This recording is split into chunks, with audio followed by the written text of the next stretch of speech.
Yesterday we studied about personal pronouns. कल आपको मैंने नॉमिनेटिव केस, ऑब्जेक्टिव केस और पॉसेसिव केस के बारे में बताया था, जिसमें मैंने आपको I, you, we, they, he, she, it etcetera लिखवाया था और शायद आपने उसको नोट भी किया होगा और आई होप आप करें भी।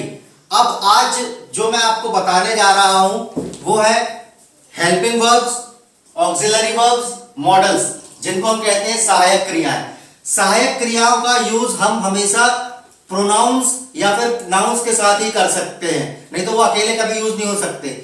सबसे पहली बात यह है कि अगर पर्सनल प्रोनाउंस है तो उसके बाद या तो वर्ब लगेगी या तो हेल्पिंग वर्ब्स लगेगी, लेकिन हेल्पिंग वर्ब्स बहुत ही महत्वपूर्ण भूमिका अदा करती है। They play very important role in speaking English.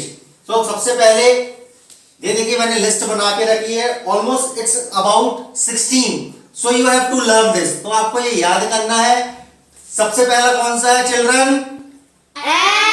M means is, are,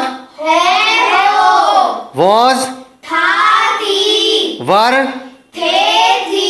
shell will,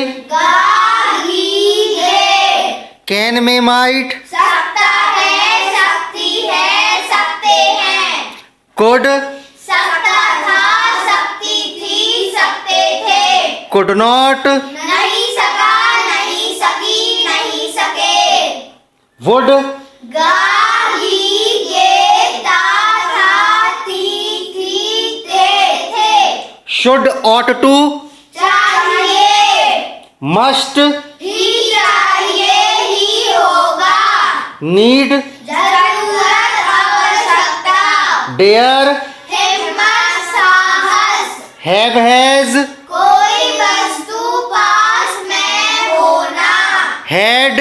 कोई वस्तु पास में थी। So as you saw, the children are practicing so well. ये बच्चे बहुत ही अच्छी प्रैक्टिस कर रहे हैं। They have learned about already personal pronouns, modals, auxiliary verbs, helping verbs.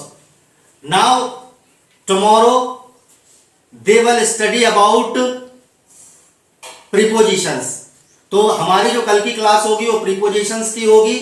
So I hope that कि अभी जो प्रीवियस 2 क्लासेस हैं वो आप उसको नोट डाउन कर रहे होंगे। और मैं yesterday I told you about this. यदि आपको वीडियो क्लियर नहीं दिखता है तो मैं शुरू में अपने वीडियो के पूरा लिखा हुआ मटेरियल डालता हूं, तो आप उसे नोट कर सकते। You can note it and learn. So we will meet tomorrow in our next class. You have to learn both these items. जो दोनों आइटम मैंने आपको पढ़ाए हैं पिछली क्लासेस में, आपको याद करने। This is your duty. So see you again. Bye.